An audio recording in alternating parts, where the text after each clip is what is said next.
I'd like to move now to our speaker this morning. And, you know, I was talking to Jack before we started, and I mentioned that one of my, it's always interesting to me how many companies we have in Calgary who have the majority of their business actually outside of Calgary. And there are a number of them, and Pure Technologies is one of them. And Jack was saying that actually 90% of their business and their clients is actually outside of Calgary, yet they're a Calgary-based firm.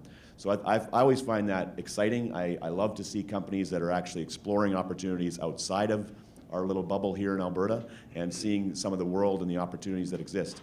I believe we have tremendous companies in this province and actually in Canada that can do tremendously well internationally. We're well respected around the world. We all have heard that, but let me tell you, it's true. No matter where I go, the Canadian flag is a strong, strong emblem, and we need to use that to our advantage as Canadians. But I know we're not all Canadians in this room, so let's talk about the region of the Middle East, and obviously the opportunities that lie there, and some of the obstacles and changes. You'll note on the flags beside here, there's a lot of different countries involved in this region. We're not just talking about one country as we have in some of the other sessions. We focused on one country. It's a little easier to manage.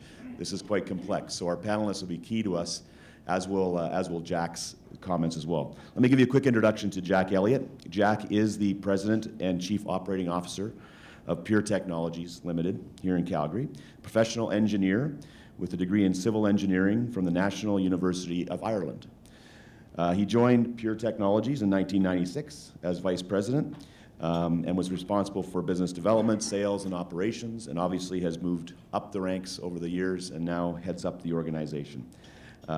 Jack's experience has been in being past president of the American Concrete Institute and International Association of Bridge and Structural Engineers. So Jack comes at this from another part of the engineering world, not so much petroleum, but the infrastructure and structural side, civil, and it's going to be great to hear his perspective on things Middle East. So without further ado, Jack Elliott.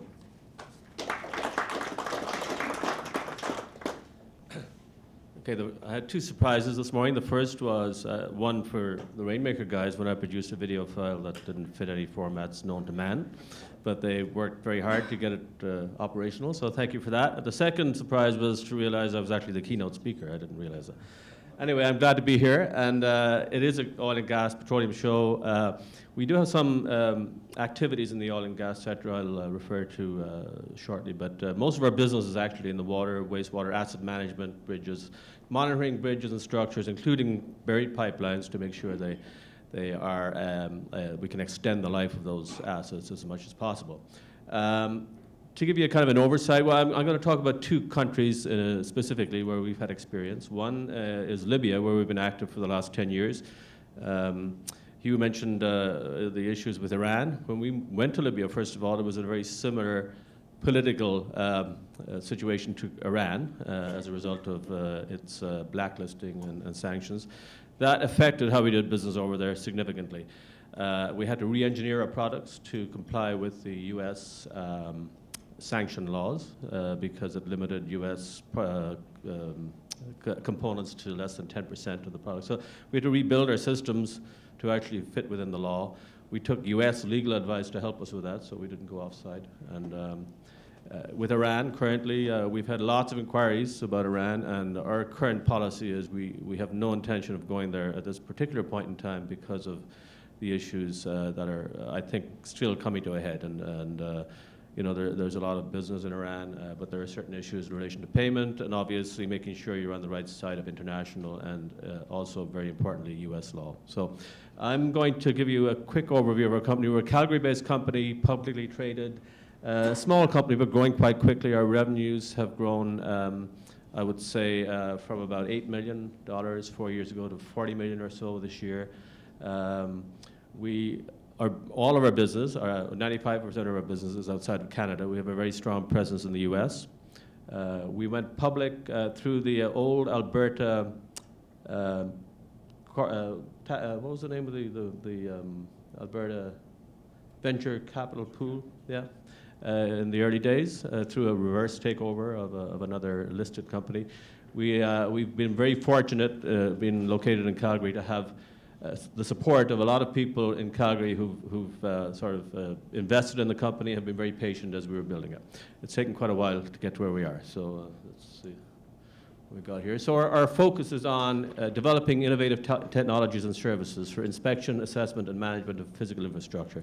Everything from monitoring huge pipelines, I'm going to show you a little video about our activities in Libya, to finding leaks in oil and gas pipelines. Currently, we have a little device called Smart Ball, which is a little ball about that size. We run it through the pipeline, and it listens and records the sound of leaks in oil and gas pipelines. So currently, we're actually in the field right now within Cana, near Medicine Hat, doing some tests in gas pipelines, which will be hopefully a growing market for us. If you look at our presence, we've invested a lot of time and money in developing an international presence. Our head office, as I said, is in Calgary. The yellow dots represent where we have agents or representatives, and the red dots are where we have direct presence. So we've spent a lot of time and money developing this international presence to deliver our technologies and services, because we believe, in particular in the Middle East, that unless you're there on the ground, you're not going to do any business there. I think that's a critical point to take away from the presentation. If we could run the little video. This gives it's a CBC News clip, actually, which talks about the project we're involved with in Libya, and I'll give you some context to that after the video. Libya. It's a vast country, hot, dusty, and dry, 90% desert. So you may be surprised to know there's a huge river flowing beneath it, a vital source of drinking water for Libya's cities, a man-made river that could one day even turn desert into farmland. And as Margaret Evans reports, Canadian technology is helping to keep all that water flowing. A land thirsting for water, and home to one of the most ambitious irrigation schemes in the world. It's called the Great Man-Made River, and it flows beneath these sands. It is colossal in scale. 500,000 concrete pipes have been made and laid down over the past 2.5 decades. 6,000 kilometers of pipeline. Engineers digging deep into the bowels of the earth to tap into ancient aquifers. Libyans call it the 8th wonder of the world. There is water in the Libyan Sahara deserts since a million years ago, and we have to use it. We have to use this water. Engineer Khalifa Galbati works for the Great Man-Made River Authority. He says without it, Libya's cities would be dry. People, they drink this water since 15 years ago now, and everybody happy. Decades ago, oil companies exploring in the south found not oil, but water. This is an access point leading down to a tunnel beneath the sand. It carries hundreds of thousands of cubic meters of water from the Sahara in the south to the northern coastline every day.